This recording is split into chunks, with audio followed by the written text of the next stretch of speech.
Hi అండి, నమస్తే. Welcome to Telugu Thadaka. ఈరోజు వీడియోలో గుత్తి వంకాయ వేపుడు ఎలా చేయాలో చూపిస్తున్నాను. రసం సాంబారు చేసుకున్నప్పుడు సైడ్ డిష్గా చాలా బాగుంటుంది. ఎక్కువ మసాలాలు ఘాటుగా కాకుండా చాలా సింపుల్గా ఉంటుంది. చాలా తక్కువ టైంలో చేసుకోవచ్చు. చాలా రుచిగా ఉంటుంది. ముందుగా ప్యాన్లోకి ఒక 3 టేబుల్ స్పూన్ల వరకు వేరుశనగ గుళ్ళు తీసుకొని మీడియం టు లో ఫ్లేమ్లో ఇలా కలుపుతూ దోరగా వేయించుకోండి. కొద్దిగా వేగిన తర్వాత ఇందులో పచ్చిశనగపప్పు 1 టేబుల్ స్పూన్, 1 టీ స్పూన్ మినపగుళ్ళు వేసుకొని వీటిని కూడా మాడిపోకుండా ఇలా కలుపుతూ వేయించుకోండి. ఈ పప్పులు కొంచెం వేగిన తర్వాత ఇందులో 1 టేబుల్ స్పూన్ ధనియాలు, 1 టీ స్పూన్ జీలకర్ర, కొద్దిగా 1/2 టీ స్పూన్ కంటే తక్కువ మెంతులు, ఎండు కొబ్బరి ముక్కలు చిన్నవి 7-8 ముక్కలు వేసుకోండి. ఎండుమిరపకాయలు ఒక 3 వేసుకొని దోరగా ఈ పప్పులని మాడిపోకుండా కలుపుతూ వేయించుకోండి. చూడండి, ఇలా వేగాయి కదా, ఇవి చల్లారనిద్దాము. ఇవి చల్లారిన తర్వాత మిక్సీ పట్టుకోవాలి. ఇంతలోపు వంకాయలు మనం కట్ చేసుకుందాం. ఇక్కడ నేను లేతగా ఉన్నవి 1/2 కిలో వంకాయలు తీసుకున్నాను. ఈ ఫ్రై కోసం వంకాయలు లేతగా ఉన్నవి తీసుకోండి. ఈ వంకాయ ఫ్రై కోసం ఇలా చిన్న సైజు వంకాయలని తీసుకోండి. వంకాయని ఇలా 2 వైపులుగా కట్ చేసుకొని లోపల పురుగు ఏమైనా ఉన్నదా లేదా చెక్ చేసుకోండి. అన్ని వంకాయలు ఇదే విధంగా కట్ చేసుకోవాలి. చూడండి, ఇక్కడ 3కి కూడా హాఫ్ వరకు కట్ చేసుకోండి. అన్నీ కట్ చేసుకొని గిన్నెలో నీళ్ళు తీసుకొని ఇందులో ఉప్పు వేసి ఒకసారి బాగా కలుపుకొని ఇందులో వంకాయలు వేసుకోండి. ఇలా ఉప్పు నీటిలో వంకాయలు వేయడం వల్ల ఈ వంకాయలు నల్లగా అవ్వకుండా ఉంటాయి.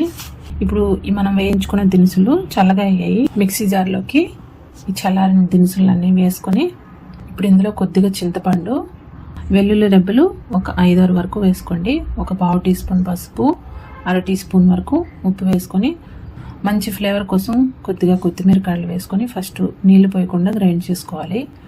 తర్వాత ఇందులో కొద్దిగా నీళ్లు పోసుకొని ఇలా చిక్కటి పేస్ట్లా చేసుకోండి. ఒకసారి టేస్ట్ చూడండి, ఉప్పు కారాలు సరిపోయలేదో టేస్ట్ చూసుకోండి.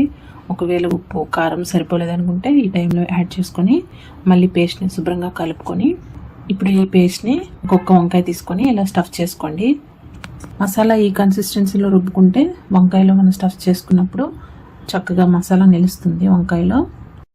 ఇదే విధంగా మొత్తం వంకాయలకి ఇలా మసాలా కూరుకొని ఇప్పుడు ఈ ఎక్స్ట్రా మసాలా ఉంటుంది కదా, ఒక కప్లో తీసుకొని పక్కన పెట్టుకుందాం. తర్వాత మీకు ఏం చేయాలన్నది చూపిస్తాను. ఇప్పుడు ప్యాన్లో 2 టేబుల్ స్పూన్ల వరకు నూనె వేసుకొని కొంచెం ప్యాన్ వేడెక్కనివ్వాలి. మొత్తం ప్యాన్కి ఇలా నూనెని బాగా స్ప్రెడ్ చేసుకొని ఇప్పుడు వంకాయల్ని ఒక్కొక్కటిగా ఇలా అన్నిటిని వేసుకొని మూత పెట్టి లో ఫ్లేమ్లో ఒక 10 నుంచి 15 నిమిషాల వరకు కుక్ చేసుకోవాలి. మధ్య మధ్యలో కలుపుతూ ఉండాలి. చూడండి, ఒక 10 నిమిషాల తర్వాత రెండో వైపుకి ఇలా తిప్పుకుంటూ రెండో వైపు కూడా చక్కగా మగ్గించుకోవాలి.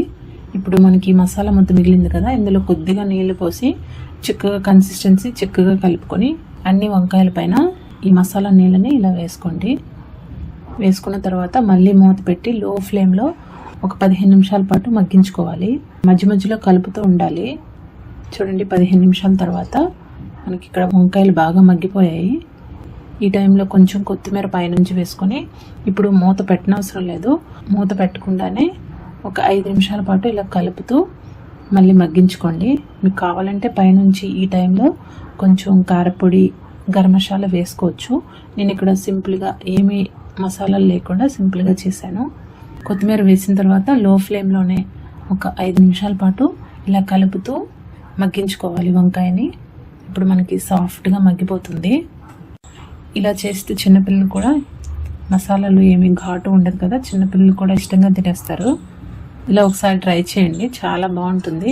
రసం సాంబార్ చేసుకున్నప్పుడు సైడ్ డిష్గా ఎలా చేసుకుంటే చాలా బాగుంటుంది. రెసిపీ నచ్చినట్లయితే లైక్ చేయండి, షేర్ చేయండి, సబ్స్క్రైబ్ చేయడం మర్చిపోవద్దు. Thank you so much for watching. Bye.